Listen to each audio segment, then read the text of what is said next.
London Сүйлөйт, BBC дүйнөлүк кызматы.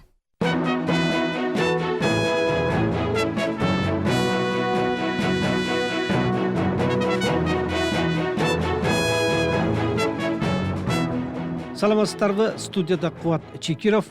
Бүгүнкү BBC дүрбүсүндө Украинанын Россия басып алган 4 регионунда оккупациялык бийлик өткөргөн референдумда Россияга кошулуу сунушу 99% колдоо тапты. Россиянын өзүндө болсо Украинада согушуп жаткан орус армиясынын катарын толуктоо үчүн башталган мобилизацияга каршылыктар уланууда. Россия боюнча аскер комиссариаттарына көптөгөн кол салуулар болууда. Кыргыз-тажик чек арасындагы согуштан кийин эки тарап 4төн чек ара постторун алууга макул болушту. Бул деген ачык эле агрессиянын эмесин жүргүзүп атат. Дүнө чабыт берүүбүздө кош жарандык жана экинчи жарандык темасын талкуулайбыз. Россиянын дагы бир топ өлкөлөр менен кош жарандуулук жөнүндө келишим бар. Түркиянын Изник шаарында 4-үнчү бүткүл дүйнөлүк көчмөндөр оюндары башталды. Бул жана башка жаңылыктар, ойлор жана пикирлер, макала маектер BBC дүрбүсүндө биздин толкундан четтебеңиздер.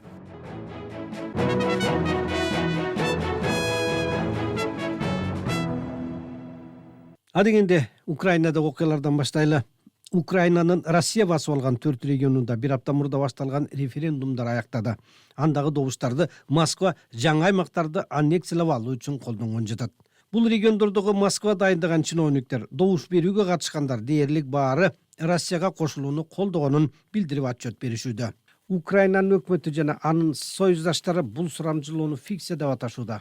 Анткени добуш берүү процессине эч ким байкоо салган жок, ошондуктан аны эл аралык деңгээлде мыйзамдуу деп таанышка болбойт дешет. Референдум деп аталган добуш берүү мурда өзүн өзү жарыялап алган Донецк жана Луганск областтарында, кийин Россия басып алган Херсон жана Запорожье областтарында өттү. Добуш берүүнүн алдын ала жыйынтыктары боюнча басымдуу көпчүлүк Россияга кошулууну колдоого алды. Украинанын согуштун чеңгелинде калган, жалпы аянтынын 15%-ын түзгөн аймакта 4 миллиондой адамга добуш берүү сунушталды.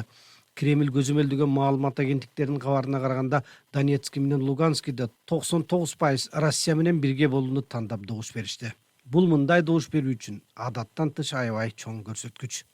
Россиянын президенти Владимир Путин Запорожье менен Херсон областтарынын көз каранды эместигин тааныган жарлыкка бейшембиде кол койду. Бул аталган областтарды жана 2014-жылы элдик республика болуп жарыяланган Донецк, Луганск областтарын кошуп алуунун прелюдиясы болуп калды. Ал эми жума күнү 30 сентябрда Путин басып алынган аймактарды Россиянын курамына кошуу жөнүндө келишимдерге кол койду. Путин ошондой эле көлөмдүү сөз сүйлөдү. Эгер Россия өзү толук көзөмөлүнө ала элек 4 регионду кошуп алса, анда бул орус-украин согушун дагы бир жаңы жана коркунучтуу деңгээлге чыгарышы мүмкүн. Анткени Москва Украинанын өзүнүн аймактарын кайтарып алууга кылган ар бир аракетин суверендүү өлкөнүн аймагына кол салуу катары карашы турган иш. Украинанын президенти Владимир Зеленский Россияны күчкө салып басып алынган аймактарды аннексиялоо аракети менен Бириккен Улуттар уюмунун уставын эң одоно бузду деп айыптады. Оккупацияланган аймактагы бул фарсты керек болсо референдумдун имитациясы деп аташка болбойт деди ал шейшембиде кечинде. Президент бул Украинанын оккупацияланган аймагындагы эркектерди Россиянын армиясына мобилизация кылып, өз мекенине каршы согушка жиберүүнүн жийиркеничтүү аракети деп айтты. Ошол эле убакта батыш өлкөлөрү Россияга жаңы санкцияларды убада кылууда. Улуу Британия добуш берүүгө көзөмөл кылууга катышкан Россиянын жогорку кызматтагы чиновниктерине жаңы санкцияларды салаарын жарыялады. АКШнын мамлекеттик катчысы Энтони Блинкен батыш Россиянын аннексиясын эч качан тааныбайт деп кайрадан билдирип, Кремльде кошумча ыкчам жана олуттуу каршылык аракеттер болоорун эскертти. Украинага шейшембиде иш сапары менен барган Франциянын тышкы иштер министри Кэтрин Колонна добуш берүүнү маскарат деп атады. Россиянын салттуу союздашы Кытайдын тышкы иштер министрлигинин расмий өкүлү өз кезегинде бардык өлкөлөрдүн суверенитети менен аймактык бүтүндүгүн колдоо зарыл деген билдирүү жасады. Президент Путин референдумдарды коргоп сүйлөп, алардын Украина тараптан орустарды жана орус тилдүү калктын куугунтукталышын токтотуу максатында болуп жатканын билдирди. Бул референдум өтүп жаткан бардык аймактардагы элди куткаруу биздин бүткүл коомубуз менен өлкөбүздүн көңүл борборунда деп белгилеген орус лидери өзүнүн тиле кайрылуусунда.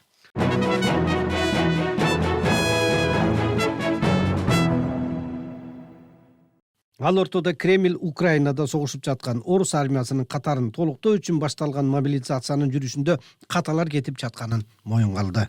туш тараптан келип жаткан кабарларга караганда эч кандай аскердик тажрыйбасы жоктор гана эмес, кар-картаңдар, майыптарга чейин чакырылып жаткан учурлар көп болууда. Өткөн аптада башталган мобилизацияга каршы күнүгө массалык акциялар өтүп жатат. Президент Путин 21 сентябрда жарым мобилизация жөнүндө жарлыгын жарыялаган. Ал эми коргоо министри Сергей Шойгу резервден 300 000 адам чакырылат деп билдирген. Бирок Россиянын оппозициялык маалымат каражаттарынын кабарына караганда 1 миллионго чейин адам армияга чакырылышы мүмкүн. Батыштагы жана Украинадагы аскер эксперттери Путиндин армияга резервисттерди чакыруу чечимин Москва коңшусуна кол салгандан 7 айдан кийин орус аскеринин Украина менен болгон согушта жол болбой жеңилип баштаганын көрсөтөт. Дүйшөмбүдө болгон брифингде Путиндин басма сөз катчысы Дмитрий Песков мобилизациянын жүрүшүндө айрым каталар болуп жатканын моюнга алып, кээ бир региондордо губернаторлор кырдаалды оңдош үчүн активдүү иштеп жатканын айтты. Дем алыш күндөрү Дагестанда мобилизацияга каршы адамдар менен полиция кагылышты. Махачкаладагы каршылык акцияларында 100дөн ашык адам кармалды. Дүйшөмбүдө Сибирдеги Усть-Илимский шаарында бир адам военкоматтын кызматкерине ок атып жарадар кылды. BBC'нин Россиядагы кабарчысы Стим Розенберг баяндайт. Москванын жанындагы аскер комиссариатында адамдарды аскерге узатышууда. Орустар мобилизациядан өтүп, Украинада согушуу үчүн баратышат. Ал эми алардын артында жакындары калды. Мындагы көптөр үчүн бул согуш күтүлбөгөн жерден чындыкка айланды. Бирок бул кабыл алуу борборунда биз сүйлөшкөн россиялыктар чакырууну колдой турганын айтышты. Мен согушка даярмын. Аскерге чакырылгандан кийин кызмат кылышыбыз керек, дейт Дмитрий. Бул эне жигиттер ал жакта бир аз чуркашат, бир аз арыкташат, баары жакшы болот, дейт. Бирок баары эле мындай ойдо эмес. Сибирде досу согушка чакырылганына ачууланган куралчан адам аскер комиссариатынын кызматкерине ок чыгарып, оор жарадар кылган. Россия боюнча аскер комиссариаттарына көптөгөн кол салуулар болууда. Владимир Путин аскерге чакыруу жарыялагандан бери алардын 10дон ашууну өрттөлдү. Ал эми бул Россиянын Дагестан Республикасындагы мобилизацияга каршы нааразылык акциялары. Россиянын этникалык азчылыктар жашаган жакын аймактарында кыжырданган эл башка жактарга караганда алардан согушка көбүрөөк адам чакырылып жатат деп эсептейт.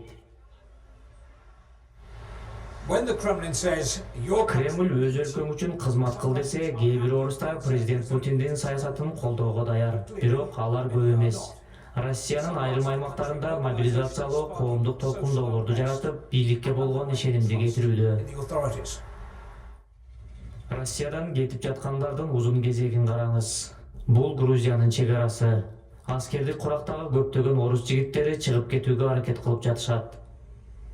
Бирок булардын уулдары жана күйөөлөрү үчүн ушул жерден такыр башка жол башталат. Алардын барар жери Украина менен Кремлдин согушу. Казакстан президенти Касым-Жомарт Токаев Россияда мобилизация жарыялангандан кийин өлкөгө келген россиялыктардын коопсуздугун камсыз кылуу керектигин билдирди. Өткөн аптада президент Путин Украинадагы согушка барыш үчүн армияга жарым мобилизация жарыялагандан кийин өлкөнү орус жарандарынын агымы каптады. Денни Эберхард баяндайт. Казакстандын ички иштер министрлиги билдиргендей, мобилизация жарыялангандан кийин чек араны кесип өткөн россиялыктардын саны 98 000ге чыкты. Президент Токаев кырдаал татаалдашып жатканын, бирок кризис жок экенин айтты. Ал муну гуманитардык проблема деп атап, кыйын кырдаалдан качып келгенин айтып жаткан россиялык жарандарга кам көрүлөрүн убада кылды. Аны бул сөз ушул жылдын башында Казакстандагы кандуу тополоңду басуу үчүн Токаевдин өкмөтүнө жардам катары аскерин киргизген президент Путиндин көңүлүнө тийбей койбойт. Токаев анысы деле Россиянын Украинадагы согушуна каршы болуп келатат. Кремль мобилизация жарыялагандан кийин көптөгөн орус жарандары Грузия, Финляндия жана Монголия сыяктуу өлкөлөргө кире катышты. Including Georgia, Finland and Mongolia.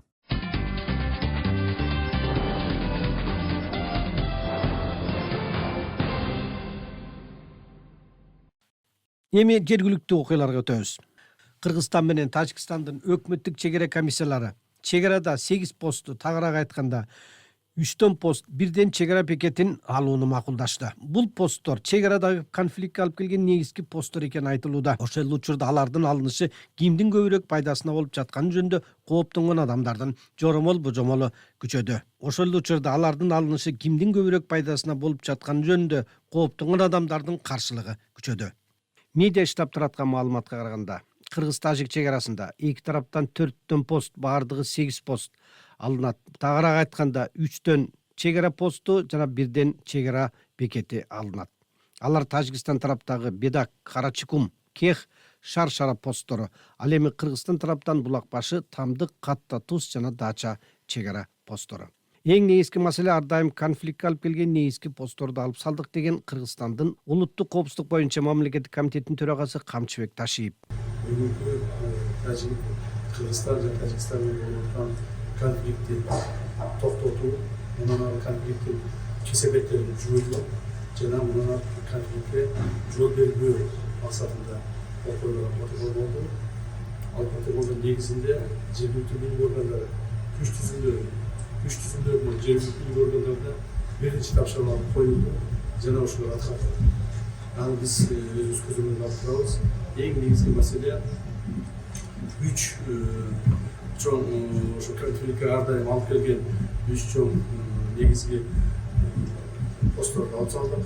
Чек ара посттору консервация болуп, ал жерлерде чек ара аскерлери жана жөнөкөй адамдар дагы болбойт. Чек араны кайтаруу кыймылдагы чек ара отряддары тарабынан макулдашылган маршрут боюнча жүргүзүлөт. Ошондой эле конфликт чыгып жаткан жерлерге видео камералар орнотулат. Эки тарап чек арага чектеш аймактан аскерлер менен оор согуштук техниканы, кошумча күчтөрдү аларды туруктуу ордуна кайтарууга тийиш. Чек арадагы посттордун алынышы дароо эле көп суроо жаратты. Эң башкысы бул контрабандисттерге же ворукка коридор ачуу үчүн болуп жаткан жокпу деген түпөйүл суроо.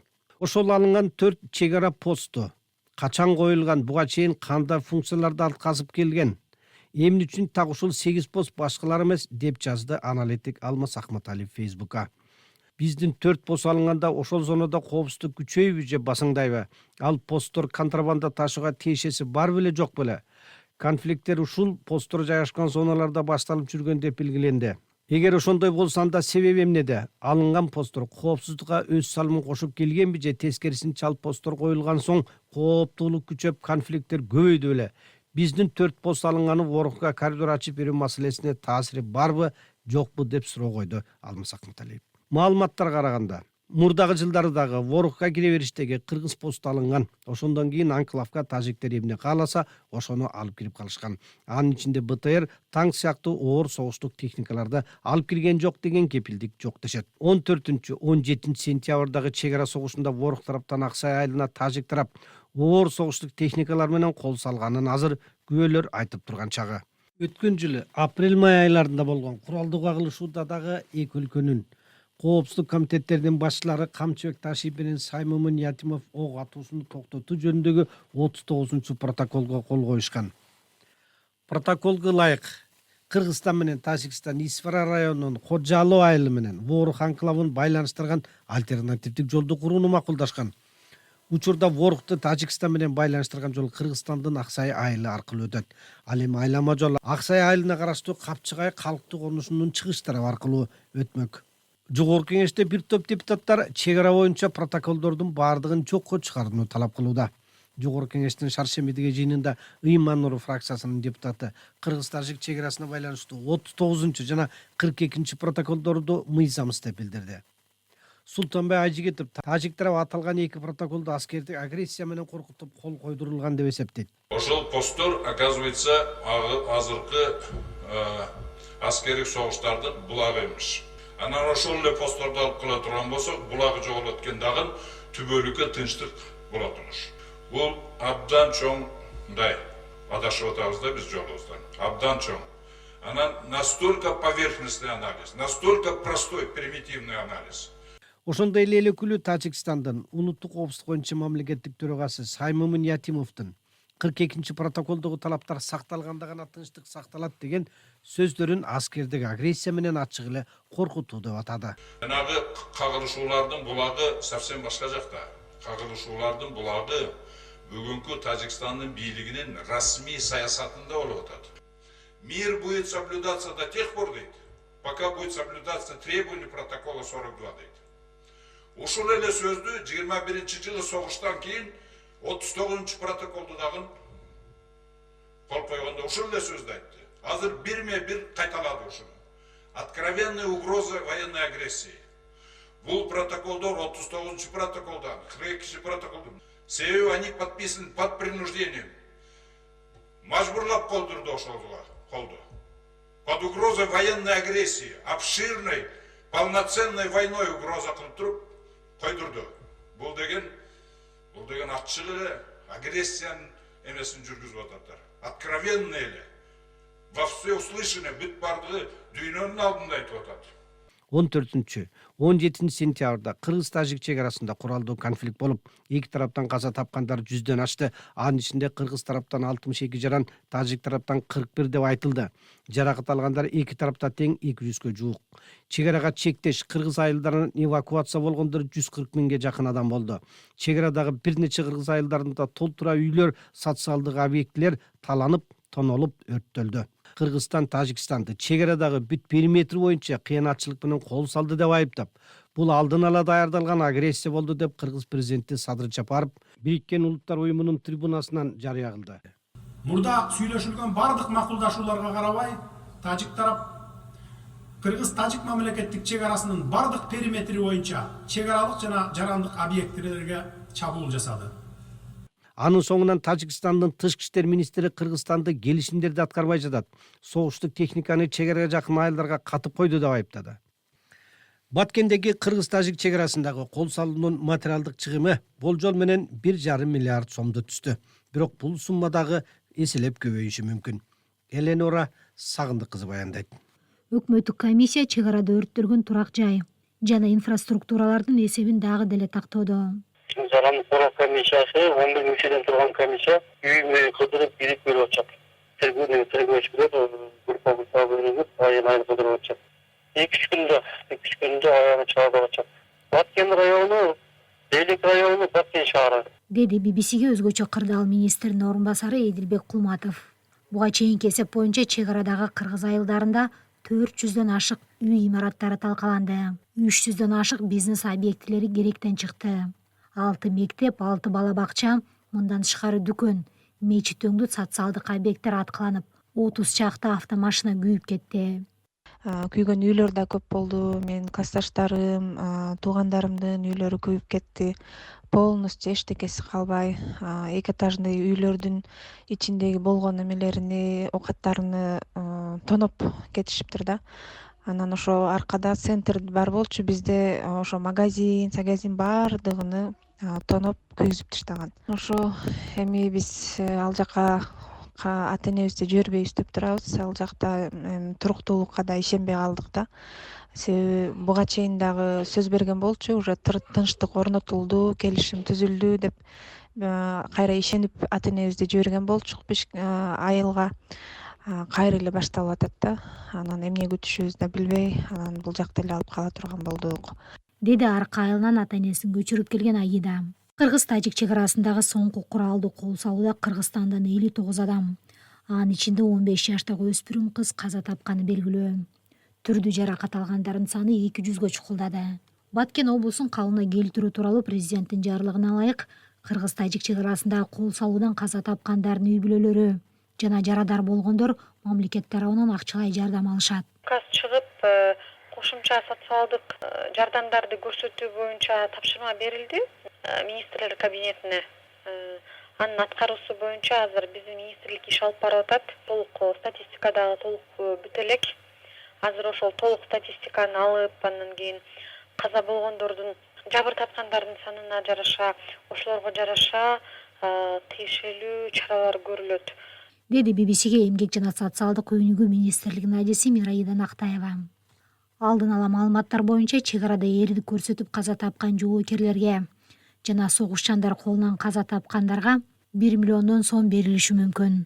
Ал эми жарадар болгондорго 50-100 миң сомго чейин берилет. Бизнеси жабыр тарткандарга жана үй жайсыз калгандарга дагы суудалык акчалай жардам көрсөтүлгөнү жатат. Аларда Кыргыз-Тажик чегарасындагы каргашанын зыянын жоюуга бюджеттен 497 миллион сом бөлүнүп, тиешелүү мамлекеттик органдарга берилди. Жабыркаган Баткен облусуна элдин атынан жардам чогултуу жараяны дагы деле токтой элек. Каржы министрлиги кыргыз-тажик чек арасындагы жаңжалдан жабыркагандарга жардам көрсөтүү үчүн ачылган атайын эсепке 227 миллион сомдон ашык акча түшкөнүн тактады.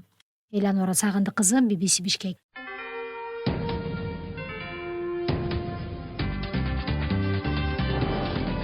Аба толкунунда BBC. Дүйнө чабыт берүүбүзгө кезек берели. Талкуудагы тема кош жарандык жана экинчи жарандык, алардын айырмасы жана дүйнө өлкөлөрүнүн тажрыйбасы. Сөз түзгөнү коомдук ишмер Алмаз Кулбатов менен Азимжан Ибраимовдо. Россиянын президенти Владимир Путин өз жарандарын армияга жарым-жартылай мобилизация кылуу жөнүндө жарлыгын чыгарбадыбы? Мына ошого ылайык Россиянын мыйзамдарында ушул чет өлкөлүктөр Россиянын жарандыгын жөнөкөйлөтүлгөн тартипте алса боло тургандыгын, анын бир жолу ушул Россиянын армиясында контракттык негизде кызмат өтөсө жол ачыларын белгилеп коюшту да. Бирок ошого карабастан Россиянын өзүнүн жарандары, ага кошулуп Казакстандын, Кыргызстандын, Өзбекстан менен Тажикстандын жарандары дагы өз мекенине кайтып жатышат.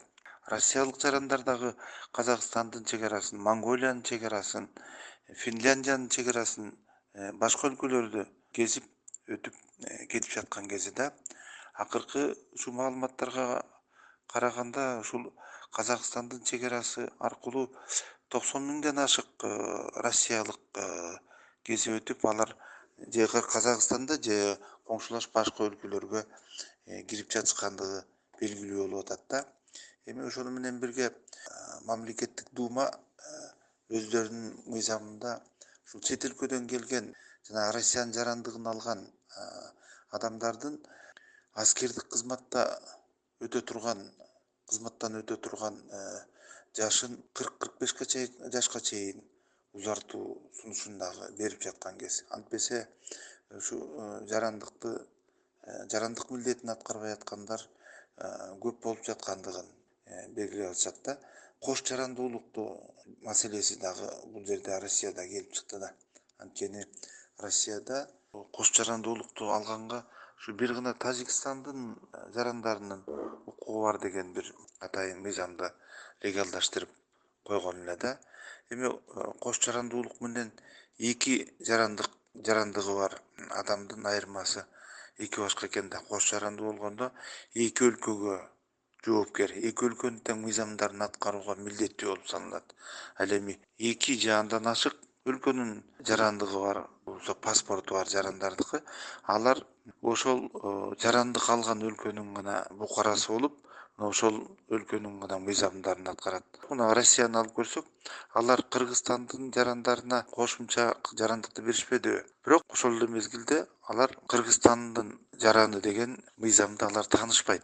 Ооба, туура айтасыз. Ошондо мүшкүл иш чыгарылды. Анткени Кыргыз Республикасынын жараны болуп туруп, Россияга таалай издеп мигрант болуп кетип мандекер. Анан ошол жактан бир нече убакыттан кийин жарандык алгандар, демек факты жүзүндө кош жарандуулук алгандардан көп экен. Бирок даана санын так билген киши аз окшойт. Эми шарты кандай?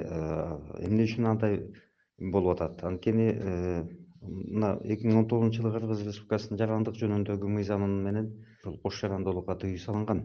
Мыйзам жол бербейт да. Бирок ошол учурда жанагындай жарандык башка өлкөнүн жарандыгын алып атканын себеби, маселен Россиянын.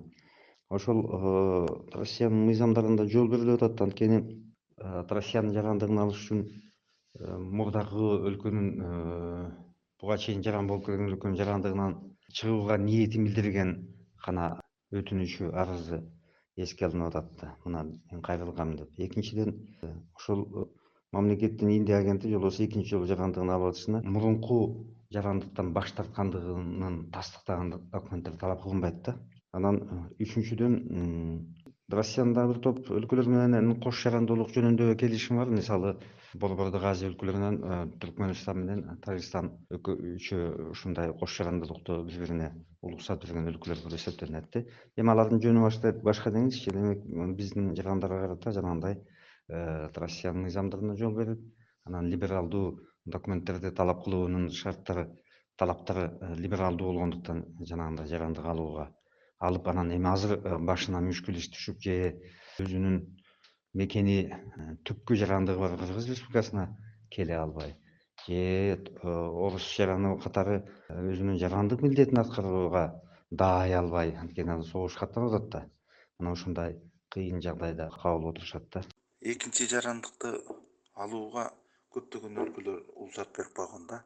Алсак Испания, Италия, Ирландия, Швейцария, Греция, Албания, Түркия, Египет, Израиль жана башка өлкөлөрдө бул мамлекеттердин мыйзамдары ушул башка өлкөлөрдө мисалы бир букаралыкты алабыз десе, алардан эч кандай бир кошумча бир документтерди талап кылбайт. Андыктан ушул бир катар өлкөлөр ушундай бир кош жарандуулукту алганга да уруксат беришкен да. Ал эми тыюу салган өлкөлөр да бар. Мисалы Нидерландия, Германия, Норвегия, Украина, Беларусь сыяктуу да. Бул өлкөлөрдө бир нече өлкөлөрдүн мындай паспортторун алып жүргөнгө уруксат берилет, бирок ал жакта өздөрүнүн документтери гана, өздөрүнүн нукура түпкүлүктүү документтери гана жарактуу деп эсептелинет. Калган жактын өлкөлөрүнүн жарандыгы боюнча паспорттор, башка документтер эч кандай иштебейт ошол жакта. Андыктан көп өлкөлөрдө ушул жарандык алуунун баягы түпкү калктын укуктарын алган жарандыкты алуу үчүн бир катар ушундай шарттар талап кылынып атпайбы? Мисалы Швецияда же Нидерландияда 5 жылга чейин ошол жакта жашашың керек. Көп өлкөлөрдө ошол өлкөнүн экономикасына инвестиция киргизип, ал өлкөнүн мыйзамдарын так аткарган учурда гана мындай бир жарандык ала аласың да. Бул жагынан мисалы араб өлкөлөрү 15 жаштан 25 жашка чейинки мезгилде ал жактын жарандыгын алыш өтө кыйын экен деген дайыма айтып келет да. Ал анткени араб өлкөлөрү өздөрүнүн жарандыгын оңой менен бере койбойт. Биздин мына эки Европа өлкөлөрүндө, мисалы Швейцарияда 12 жылда араң алсаң, Аргентинада 2 жылдан кийин эле талапкер болуп, ушу жарандык алганга аракет көрсөң болот да. Бул жагынан Израилде еврейлер үчүн эч кандай бир мыйзам жок да, алар Израилге келери менен эле жарандык ала алышат.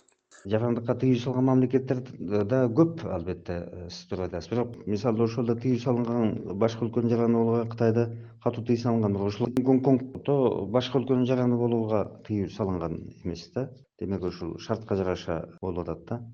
Мисалы Бразилияда башка өлкөнүн жарандыгы болууга тыюу салынган эмес, бирок Бразилиянын паспорту менен гана өлкөгө кирип чыга аласың да, башка өлкөнүн паспорту менен оокат кылыш кыйын да. А мисалы Канадада болсо, башка өлкөнүн жарандыгы тууралуу документиң, паспортуң болсо, ошол паспортуң ошол өлкөгө гана жарактуу деп эсептелинет. Дүйнө чабыт берүүбүздү уктуңуздар. Түркиянын Изник шаарында 4-үнчү бүткүл дүйнөлүк көчмөндөр оюндары башталды. Маалыматка ылайык, бул оюндарга дүйнөнүн 102 өлкөсүнөн 3000ден ашуун спортчу катышууда. Ал эми Кыргызстандын 148 спортчусу мелдештин 11 түрү боюнча күч сынашмакчы. Мындан сырткары оюндардын ачылыш расемине кыргызстандык маданий ишмерлер дагы катышты. Көчмөндөр оюндарына бул жолу дагы BBC-нин кабарчылары катышууда. Ал жерде оюндар кандай жүрүп жатканын маал-маал менен кабардар кылып турабыз.